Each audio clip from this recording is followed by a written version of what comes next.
parlant de garçons, on a vu en ce moment qu'avec Ali de Secret Story, c'était tendu. Qu'est-ce qui se passe?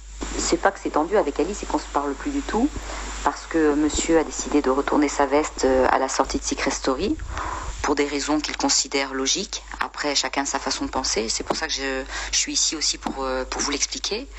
Mais oui, effectivement, on ne se parle plus. Mais alors du coup, cette amitié naissante, est-ce que c'était fake? Est-ce que tu l'as manipulé? Il t'a manipulé? Ou c'était juste pour le jeu? Alors à la base, je pensais que c'était une amitié sincère, du moins de mon côté. J'étais honnête, j'étais entière. C'est vrai qu'il y a eu quelques bisous, mais en aucun cas on n'a parlé ni d'histoire d'amour ni quoi que ce soit. Bien au contraire, on parlait très souvent avec Ali tous les deux tranquillement le soir, et on avait des discussions sur tout et sur rien. Après, c'est vrai que j'ai beaucoup entendu dire que je l'avais manipulé. Alors je vais être très très sincère. Quand Ali m'a annoncé qu'il était en mission de séduction, parce qu'il me l'a annoncé au bout du deuxième soir, discrètement au coin de l'oreille. Il était très embêté, il était très gêné parce qu'il m'a dit qu'il me respectait, qu'il m'aimait beaucoup, qu'il n'avait pas besoin de jouer de mission pour être bien avec moi. Il me l'a dit clairement, que ça le dérangeait de continuer à jouer ce jeu. À ce moment-là, je lui ai expliqué que depuis qu'il avait fait ses missions de séduction, que ce soit au niveau de Charisma ou sa mission avec Alia, certaines personnes du public avaient considéré qu'il était imbu de sa personne, prétentieux, qu'il se la pétait trop, qu'il se la jouait trop, qu'il était arrogant et que du coup il avait perdu une certaine cote de popularité auprès du public. Donc quand on en a discuté, c'est vrai qu'il m'a demandé conseil et je lui ai dit que moi, si j'étais à sa place, j'arrêterais la mission de manière à montrer aux gens que c'était quelqu'un de bien, que c'était quelqu'un de gentil et de respectueux et d'honnête.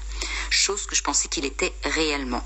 Si maintenant il est plus respectueux, il est comment pour toi? Écoute, finalement, non, il n'est pas si respectueux que ça parce que il y a quelques jours, dans une interview d'un de tes confrères, il a carrément dit qu'en aucun cas il se serait mis avec moi. Ça, je peux très bien le comprendre, vu notre différence d'âge, mais pas pour ça, parce que dans 10 ans, il me mettrait sur un fauteuil roulant, il faudrait que je porte des couches, il faudrait qu'il me change mes couches, il a parlé de ménopause. Donc, en s'attaquant à moi, ce charmant Ali, il s'attaque à toutes les quadras et toutes les quinquagénaires de la planète.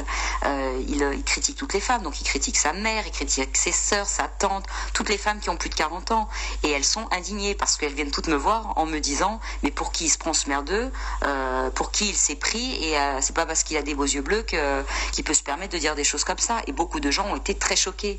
Et puisqu'on parle de ça, vous pensez réellement qu'il a respecté Ali en s'approchant de moi et en m'embrassant?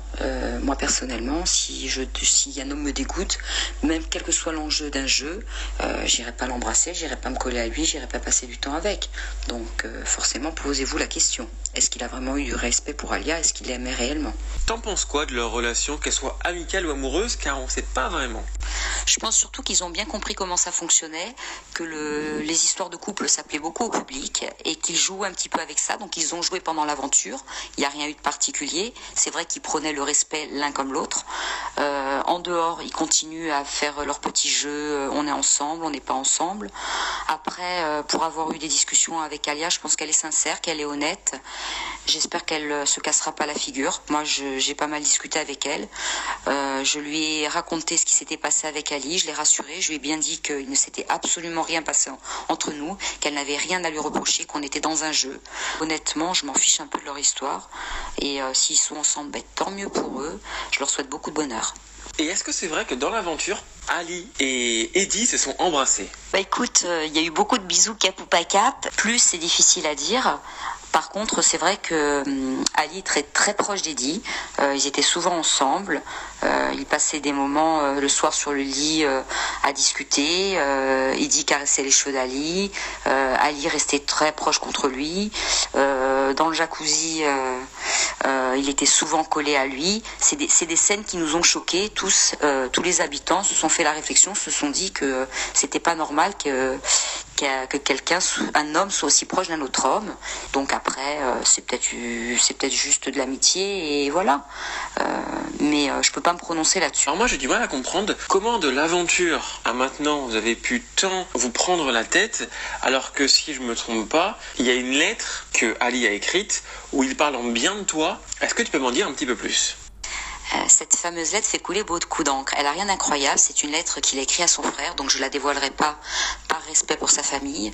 Je te montrerai juste 2 ou 3 passages où il parle de moi. Et effectivement, quand il a écrit cette lettre, c'est juste avant sa sortie à lui. Ça veut bien dire que quand on était dans l'aventure, il pensait certaines choses. Et tout a changé à partir du moment où il s'est retrouvé en contact avec l'extérieur, où il s'est, je pense, fait retourner le cerveau par les uns par les autres. Je pense même un petit peu par Vivian, parce que Vivian m'a carrément montré des captures d'écran qui lui disaient que je le manipulais, que je voulais faire des choses avec lui. Mais ça, c'est un homme jaloux qui parlait, c'était pas du tout un homme sensé, on va dire. Et effectivement, quand tu le vois sur l'after où on parle, on se dit au revoir, il me dit prends soin de toi, etc. À ce moment-là, tout va bien. Et 2 jours après, quand il revient sur le débrief, il commence à parler mal de moi, à être irrespectueux, à dire que je l'ai manipulé, etc., que je lui ai retourné le cerveau, alors qu'en fin de compte, il a tout simplement retourné sa veste parce qu'il s'est aperçu que son public n'avait pas adhéré à notre histoire, qu'il n'était en fait qu'une histoire d'amitié. Il avait juste à le préciser et juste à le dire et tout serait rentré dans l'ordre. Et je pense aussi qu'il avait besoin un petit peu de se dédouaner au niveau d'Alia, parce que ce qu'il a fait, peut-être que c'était pas réellement correct, si s'était promis quelque chose, alors que si honnêtement il avait juste dit écoute, les jeux des 3 bisous c'était pour faire le show, et en fait on était très amis, on était bien, on discutait tous les 2 le soir tranquillement, il n'y avait rien d'ambigu entre nous, ce serait passé normal. C'est dommage pour lui, il n'a pas su le faire honnêtement dans les règles de l'art, et c'est pour ça que je vous dis que finalement c'est un très mauvais joueur. Mais pourquoi Jérém Star il défend tant Ali? Jérém Star, il défend Ali tout simplement parce que il est complètement amoureux de lui et il le dit clairement et sincèrement, il a complètement craqué sur lui. Donc c'est vrai que il n'est pas très impartial à ce niveau-là et c'est très embêtant parce qu'il prend sa défense en permanence et du coup moi qui devais faire son bain, je ne le fais pas parce que je sais que je pourrais pas dire ce que je veux et je pourrais pas m'exprimer librement. Donc je préfère le faire avec quelqu'un qui sera impartial. J'ai envie de te dire, Ali, bravo, t'es un très grand joueur. Mais c'est dommage, tu n'assumes pas.